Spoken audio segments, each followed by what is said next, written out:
Hey guys, welcome to another episode of Super Comics Mashup. I'm Nicole Berry. And I'm David Berry. No relation.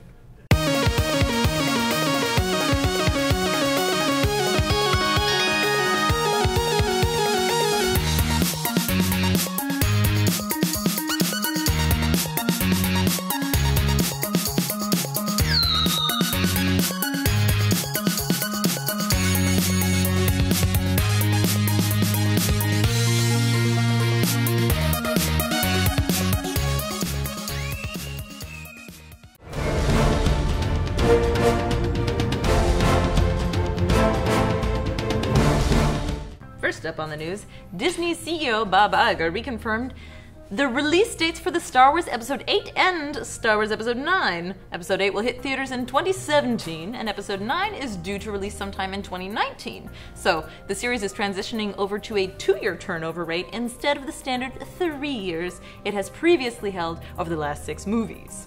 And then they will be filling in the gap years with non-episodical spin-offs.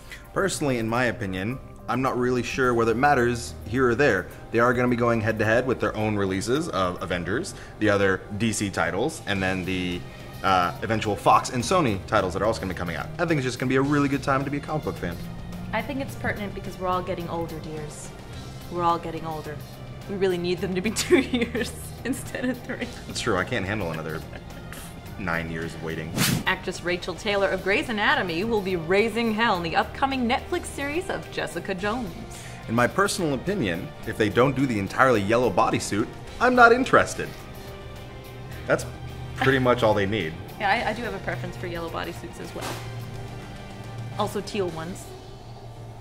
Desperate Housewives and True Blood actor Mehcad Brooks will be playing Jimmy Olsen for the upcoming CBS drama Supergirl. Now, see, if you don't know who Jimmy Olsen is, he is the sidekick, if you will, to Superman. Not really, because he doesn't actually help him out. He's basically just a photographer who also works for the Daily Planet. Making him black, personally, no impact in any way on my opinion of what it's going to do.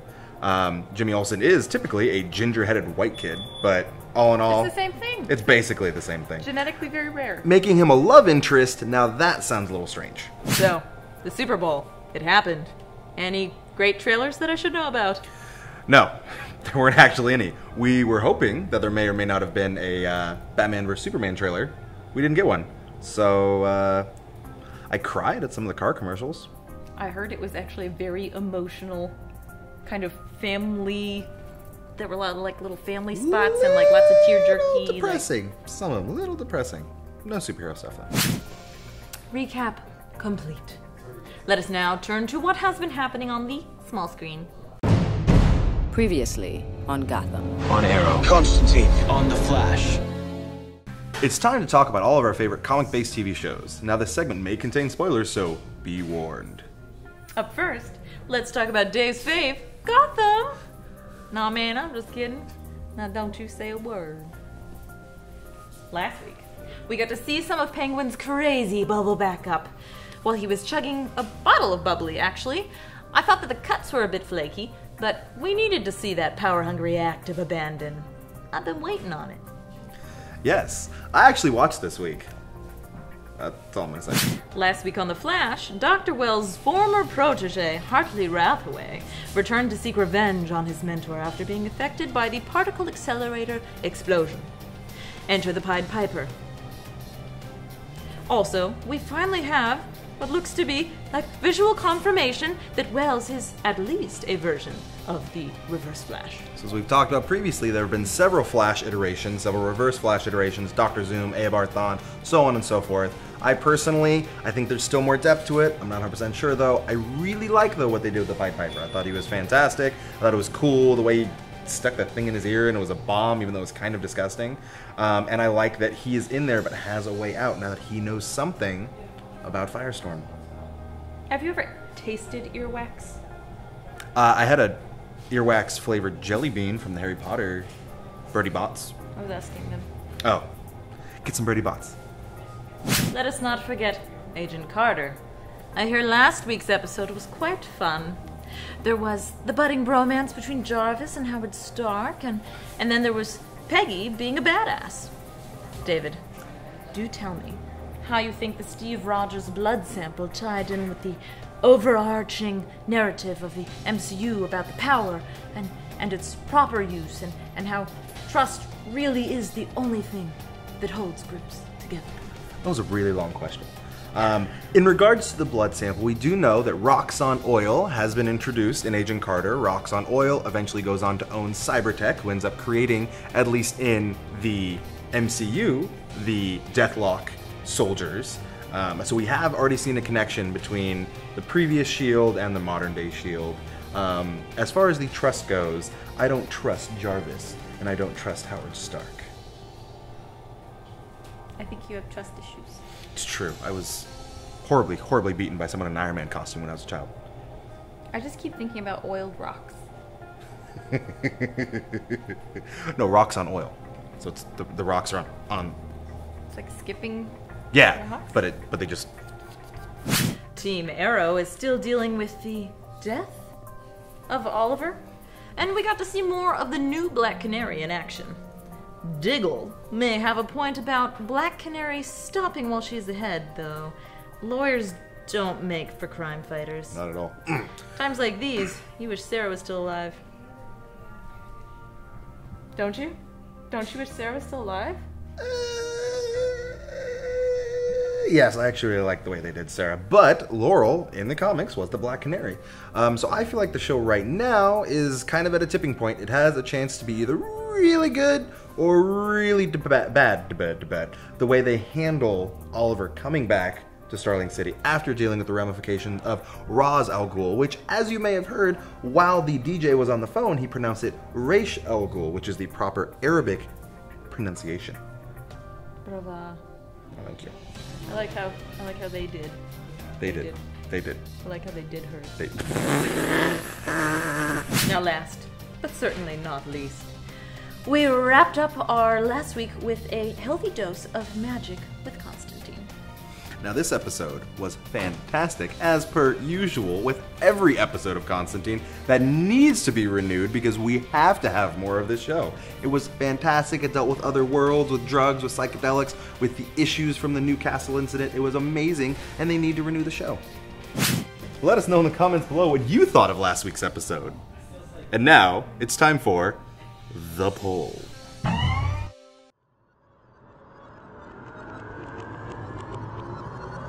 Dun, dun, dun, dun, dun, dun, dun,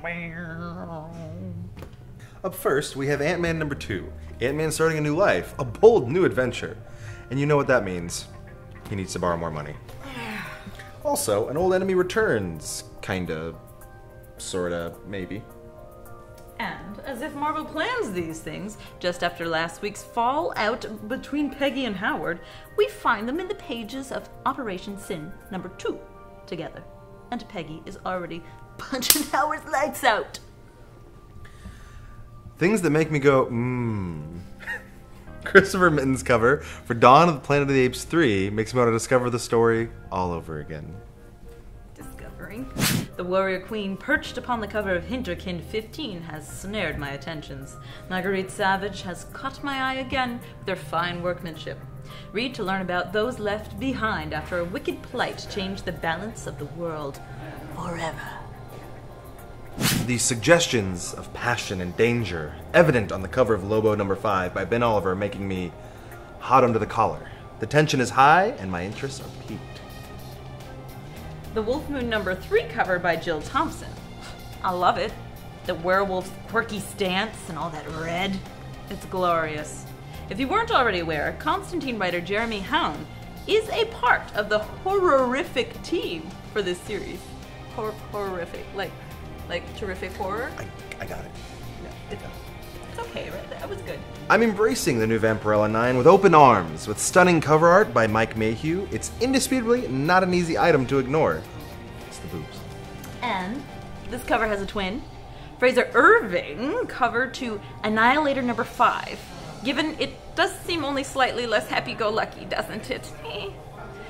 This is the penultimate issue to the series, and these guys are making sure that the goods are seen. I love this vintage look. Avengers #41 sports a cover by Phil Toto. It's a pleasant enough looking soiree. I sort of just want to step in, find the pop machine, and clink a bottle with these folks. Clink. Marvel's releasing Guardians of the Galaxy and the Xmen Black Vortex #1 this week, and the cover is explosive. Alexander Lozano gives a real galactic feel to the first issue's first impression, and I'm definitely tempted to turn those pages. Dark Horse releases Hellboy in the BPRD #3 this week, and the cover is just as warm and welcoming as anything Hellboy should be. In this issue, Hellboy's first mission takes a nasty turn when his team member betrays him. This week, there are a lot of talented ladies to brag about, but I cannot name all names, so here's the shortlist. The highly anticipated Ladykiller 2 of a 5-part series comes out this week. This comic is a one-woman army of art. Joelle Jones writes and illustrates the tale of an ideal homemaker who is also one of the most efficient killers on the market. It takes a little bit of crazy to really excel at either of those positions, so it's believable. 100%. Boom Studios employs the power of 3 artsy gals to produce all of the varying covers for Steven Universe #7. Amber Rogers handles cover A, while Ru Zhu covers B, and Helen Yoon got C. DC talent Nicola Scott composed the Harley Quinn variant cover for Action Comics #39, and Celia Kaye rocks the shelves this week with her cover for Vertigo's Names #6. Stephanie Buscema does her creepy Disney thing for Dynamite's Vampirella #9, cover C. Annie Wu bombards the pages of Marvel's Hawkeye 21 with her penciling, and the story will be anything but deadpan, with artist Nicole Varela on the team for Marvel's new Return of the Living Deadpool. Do be certain to check out the IDW releases. Their credits this week boast quite a number of women writers, pencilers, and cover artists that deserve some serious attention. And as always, remember to visit your local comic book stores on Wednesday to pick up all of these great titles and much more. Now, it's time to check out what some of the indie creators have been doing in the comic book industry on this week's edition of The Spot.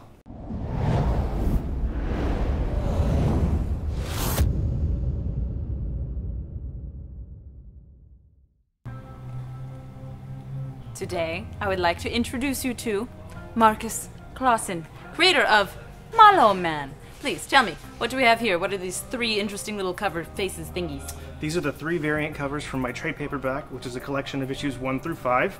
The Bacon Boy variant will be available exclusively at the Kickstarter campaign that will be starting on March 1st. The Mallow Man variant will be available if you see me at conventions, and this is the standard cover that you can buy online and in local stores. Fantastic. So tell us a little bit about the book. What story do we have being told here? Mallow Man is a bounty hunter marshmallow who has to save the world from a mysterious evil with the help of his partner Bacon Boy. He is an ex-FBI agent who's drawn back into the fray once agents are starting to get picked off one by one. It has everything that you need. Sweet, savory, story. It's so intuitive.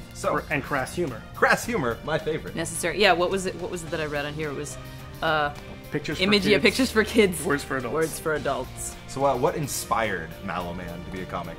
I was having a conversation with my cousin when I was like 8 years old, and he was asking me how I drew my comic books and what was my inspiration for comics, and I said that anything could be a comic book character, and there happened to be a bag of marshmallows on the counter in front of us, and I said, this is how we make one. The rest is, as they say, The rest is history. history.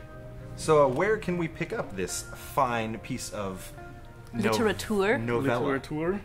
You can get it at Metropolis Comics in Sacramento, California. Or What a coinky dinky! you can get it at Empire's Comics Vault The other place we film. in Sacramento, California. Crazy. Or Waterfront Comics in downtown Sassoon, California. That's where I get my hair done. Not at Waterfront Comics. And then what about, That's the same. I don't care about your hair. No. I love your hair. I can't hide it. I can't lie about it. I'm back. So what about online locations? You can get it from indieplanet.com if you search Mallow Man, and you can also see the first issue at mallowmancomic.tumblr.com. Okay, so the free viewing of the first issue? Whole first issue. Wow, come on. And how Freezies. And how much of the product will you have with you at StocktonCon this year? I'm going to have all of the trades with me, and the beautiful thing about being at the Stockton Con and seeing people is that if you buy a book from me, I will draw pictures on the inside for you. This is true. Last year StocktonCon, he totally did when I bought all the issues. And I got them signed. With that being said, Anything's possible. that about wraps up our interview. So thank you, Marcus, for coming on. Thank you. Thank you, Nicole, for making me a little uncomfortable. And with that, good night. Adieu. So, This week, Empire Comics Vault owner Ben Schwartz asked, regular ice cream or soft serve? A common question brought up amongst comic book fans. Wait. Peeps. Nope. Okay. Peep it is. Soft serve. I'm gonna have to say soft serve if it was the two categories, but what I really like is malted milkshakes. But I like those to not be served too soft. That's true. So it's technically a soft served ice cream, but in the firmer Not category soft serve. of that. Soft served. Yeah, it's not soft serve. Right. Soft served. Soft serve ice cream dipped in chocolate with Is- the.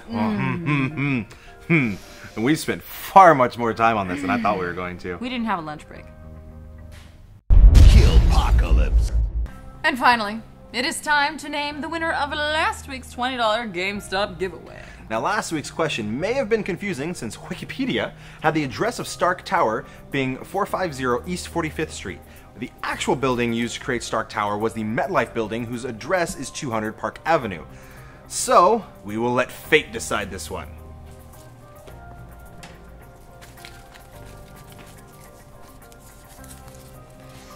It smells like head. And the winner this week is Akil Daniels. Hooray for you! If you want us to answer your question on the show, leave us a comment below and we will pick the best one to answer. But before we go, it's time for another giveaway. It's like we're made of money. This week, we're giving away the Dark Knight Trilogy Blu-ray to one lucky viewer who can answer this question. Completely unrelated to Batman, in Marvel's Iron Man 3, the equivalent of Batman in Marvel, the Mandarin calls the US president during a live telecast. What was the number that the Mandarin called from? Extra brownie points if you can tell us what the location of the number would be based on the area code. And like always, we will be announcing the winner next week in another random drawing. Well, that's it for this week's episode of Super Comic Smash Up! So don't forget to hit that subscribe button before you go, and then post your answers below as well. Okay? Until next time, I'm Nicole Berry. Yes, Grandma. And I'm David Barry, and there's still no relation, despite the fact that she sounds like a Jewish grandmother.